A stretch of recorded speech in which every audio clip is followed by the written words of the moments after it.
आदरणीय विवेक भाई साहब से बैठ करके आज के 2 वर्ष पहले चर्चा हुई थी और हम सब लोगों ने ये तय किया था कि अब हम इस घुटन भरे माहौल में नहीं जिएंगे। अब हम इस अपमान, तिरस्कार, लाचारी, बेबसी में अपना जीवन नहीं जिएंगे। और हम तो चलो जी भी लें, लेकिन हम किसी भी कीमत पर ये लाचारी, ये बेबसी और ये सैफई परिवार की गुलामी अपने आगे आने वाली पीढ़ी को ट्रांसफर नहीं करेंगे। इसलिए हम अपनी पार्टी का गठन करेंगे और आदरणीय विवेक भाई साहब से तमाम समय विचार विमर्श करने के बाद इस सर्व जन सुखाय पार्टी की स्थापना हुई। हमारे श्री सतराम जी, विवेक जी और विनीत जी की बात कर रहे थे, तो मैं ये कहना चाहता हूँ कि जहाँ विवेक होते हैं वहाँ विनीत होते ही। वही विनीत नहीं होता जिसके पास विवेक नहीं होता। बकाया तो जिन के पास विवेक होता है वे सब विनीत होते हैं। बहुत बड़ा सहयोग है कि विवेक पूर्ण विनीत हमारे बीच में उपस्थित है। साथियों, जाके पाए गई गुनाई और सो का जाने पीर पड़े। हम दूर से, हमारे बीच में लोग कम हैं, लेकिन मैं ये देख रहा हूं बहुत विद्वान, बहुत समझदार, बहुत निष्ठावान लोग यहाँ पे बैठे और तमाम प्रकार के तमाम झंडावादों को झेल करके आप यहाँ पर उपस्थित हैं।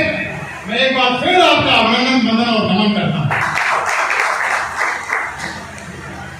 दूर से तो हम यादव देखते हैं और जब कोई यादव जी कहता है तो हम ऊपर मन से मुस्कुरा भी देते हैं। और जब कोई ये कहता है कि आप, जब सभा की सरकार होती है, जब कहता है कि आपकी सरकार है, तो हम बिना चाहते हुए भी हामी भी भर देते हैं। लेकिन हम जानते हैं कि हमारी ये सरकार नहीं, ये सरकार हमारे लिए नहीं, ये सरकार हमारे द्वारा बनाई हुई तो है। इस सरकार को बनाने में हमने खून पसीना बहाया। इस सरकार को बनाने में हमारी पोलिंग बूथों पर सबसे अधिक वोट पाया है, सबसे अधिक परसेंटेज हमारे लोगों ने ही दिया है।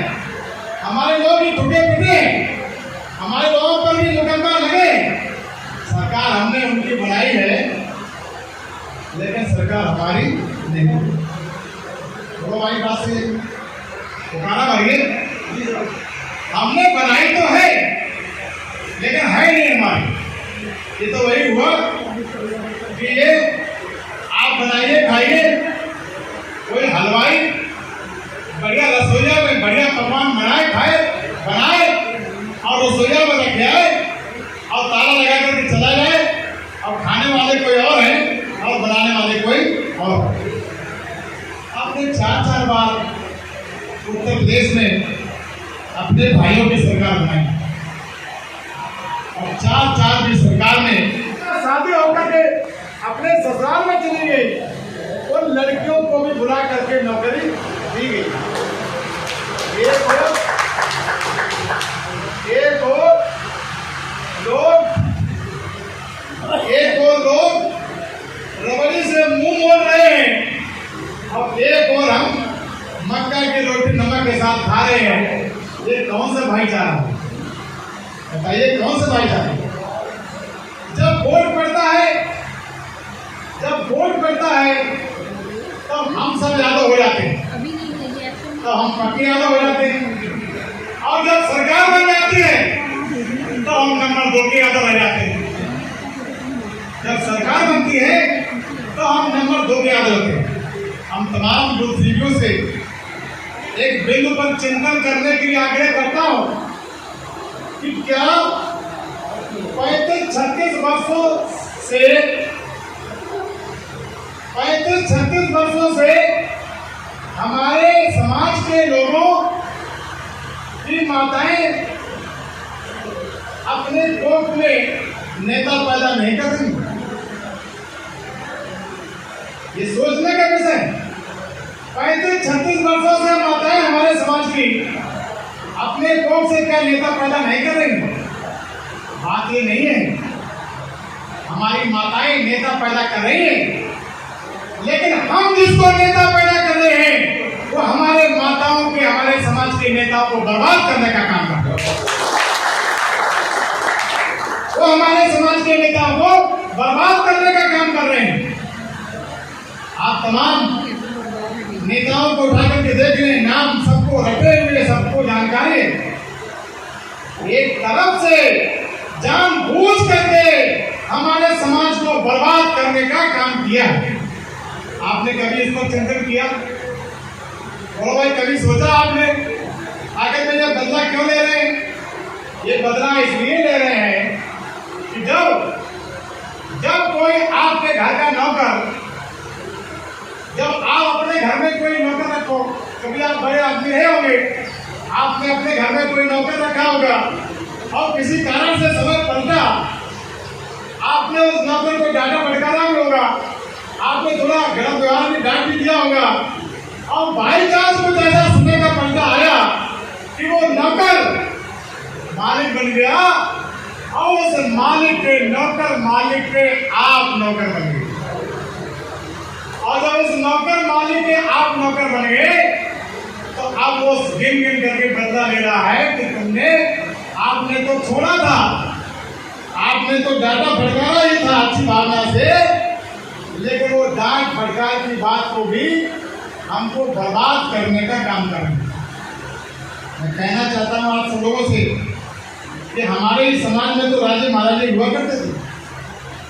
बुरावल, भारावल, सिकंदर, हमारे इस समाज के लोग तो जमींदार हुआ करते थे। हमारे इस समाज के लोग घोड़े पर सवार होकर के अपने दरबार लगाया करते थे। और जब हमारे समाज के लोग दरबार लगाया करते थे तो जो आज हम पर अपने दरबार में गुलामी करवा रहे हैं, उनकी हमारे पुरखों के दरबार में चौकीदार की हैसियत नहीं। और भाई बात सही है नहीं? एक चौकीदार की हैसियत नहीं थी। तो आज हमको इस बात पर चिंतन करना है कि हम क्या थे, आदेशी हम क्या थे, क्या हो गए और क्या होंगे भी। हम क्या थे, क्या हो गए और क्या होंगे भी। आज पूरे उत्तर प्रदेश में जो कभी राजे रजवाड़े हुआ करते थे, आज उनकी संतानें उन लोगों के तलवे चाटने के लिए प्रतिस्पर्धा में लाइन में लगे हैं जो लोग कभी हमारे पुरखों के चौकीदार तक नहीं हुआ करते थे। हम कम से कम अपने जमीर को ललकारें, अपने जमीर का अपने को चिंतन करें, अपना मनन करें कि हमें यदि ऐसे ही हम सोचे हुए रहे तो हमें कहां पर जाना है, हम कहां थे, हम कहां हैं और कहां हमें जाना है। यदि हमारी यही दशा रही, यदि हमारी यही दिशा रही और यदि हमारी सोचने की दिशा यही रही तो निश्चित रूप से श्री नारायण सिंह जी नेता बने, माना हमने, कोई बात नहीं। कुछ तो उनमें था, कुछ तो था जिसको हम प्रेरणा मान सकते हैं। इसके बाद श्री अखिलेश जी आए, इसके बाद टोनी आएंगे, इसके बाद फिर और आएंगे। तो इस सैफई परिवार में अंधे लंगड़े लूले जैसे भी पैदा होते रहेंगे, हमारे ये पिज्जा बर्गर में पलने वाले बच्चे इन सबको भगवान का सही मान करके उनकी पूजा करते रहेंगे। कोई नहीं चाहता, कोई पिता नहीं चाहता कि हमारी संतान को आगे कष्ट हो। बोलो भाई, कोई चाहता हाथ आइए। कोई नहीं चाहता कि हमारी आगे की पीढ़ी को कोई कष्ट हो, कोई परेशानी हो। लेकिन यदि हम सोचे नहीं, यदि हम जागे नहीं, यदि हमने अपने जमीर को नहीं जगाया तो निश्चित रूप से हम अपने बच्चों को अपनी संपत्ति भी ट्रांसफर करेंगे, अपना बैंक बैलेंस ट्रांसफर करेंगे, अपनी जमीन ट्रांसफर करेंगे और निश्चित रूप से हम अपनी आगे आने वाली संतानों को एक परिवार विशेष की गुलामी भी, दास्ता भी ट्रांसफर करेंगे अगर हम सोचे नहीं। आज ये मौका सोचने का है, चिंतन करने का है, मनन करने का है, इकट्ठा होने का है और इस बात को भी सोचने का है कि आखिर में हिंदुस्तान मुगलों का भी गुलाम हो गया, अब वही हिंदुस्तान अंग्रेजों का भी गुलाम हो गया, तो आखिर में कारण क्या है? और कारण यही है कि हम अपनों को पहचान नहीं पाते, हम अपनों को पहचानते नहीं। अगर कोई बीपी यादव ठुके पीटते हैं तो हम सोचते हैं कि बीपी यादव ठुके पीटे, हम कौन ठुके पीटे?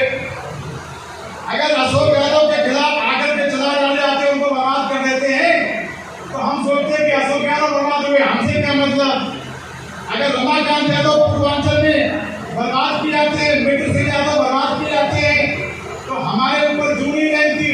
और अगर शिव प्रसाद यादव के खिलाफ गुन्नाओं में पर्चा भरने के बावजूद यदि आखिरी तारीख को मुख्यमंत्री के रूप में श्री मुलायम सिंह जी पर्चा भरने आते हैं तो हम सोचते हैं कि मुलायम सिंह इतना बड़ा नेता है, भाई शिव प्रसाद तो बहुत छोटे नेता है। तो हमने आंख बंद करके भरोसा किया और हमने अपने बड़ाई का अंतर नहीं किया, हमने अपने को नहीं पहचाना और इसीलिए आज हमारी ये दशा है। बोलो भाई, सही बात है। फ्रांस में आजादी, फ्रांस में कोई इस निंदा करता है तो पूरे विश्व की सड़कों पर अल्पसंख्यक समाज के लोग, पूरे विश्व की सड़कों पर अल्पसंख्यक समाज के लोग जबरदस्त प्रदर्शन करते हैं। और हमारे यहाँ, हमारे कस्बे में यदि कोई हमारे समाज में कोई टुकाई पिटाई करता रहे तो हम उसकी ही गलती निकालते हैं कि उसी गलती होगी इसलिए टुका पिटाई। हमको आज अपने आप को, अपने सोचने की दिशा को बदलना पड़ेगा और इस बात को सोचना पड़ेगा कि आखिर में क्या बात है, हम इतने लाचार दिख क्यों रहे हैं? हम इतने लाचार हैं नहीं, हम किसी की मेहरबानी पर जिंदा नहीं है, हमारा समाज किसी का कृपा पर नहीं है, हमारे समाज के रहने का, पहनने का, खाने का, पीने का, मकान का, दुकान का, व्यापार का, गाड़ी का, घोड़ा का, बंगले का, जो कुछ भी स्तर है वो हमारे समाज के मेहनत और परिश्रम का स्तर है, उसमें किसी की कोई मेहरबानी नहीं है। और उनका जितना डेवलपमेंट है, उनके डेवलपमेंट में पूरे उत्तर प्रदेश की 4-4 बार की सरकारों का खजाना लगा है।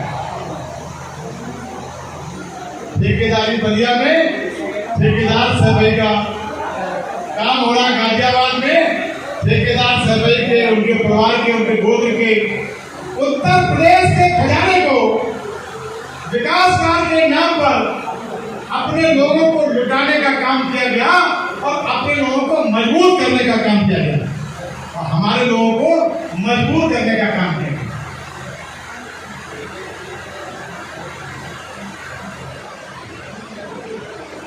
हम लोगों को मजबूर करने का काम किया गया। इसलिए आज सर्व जन सुधार पार्टी की स्थापना हुई समाज के लोगों सहयोग से। आप एक स्वर से, मैं ये बात नहीं करता अपने नाते रिश्तेदारों से, और मैं एक बात कहना चाहता हूँ, मैंने इसलिए फरीदाबाद की जनता को बार बार प्रणाम किया है और इसलिए प्रणाम किया है कि आप हमारे तीर्थ स्थल के हैं और इसलिए भी प्रणाम किया है।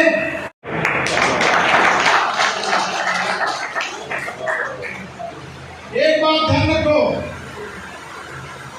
या तो आप मुझे जागृत करो या फिर हम आपको जागृत करें। बोलो भाई, हमारी आपसे जो बात लिखी है, इसलिए हम सबका दर्द एक दर्द है और उस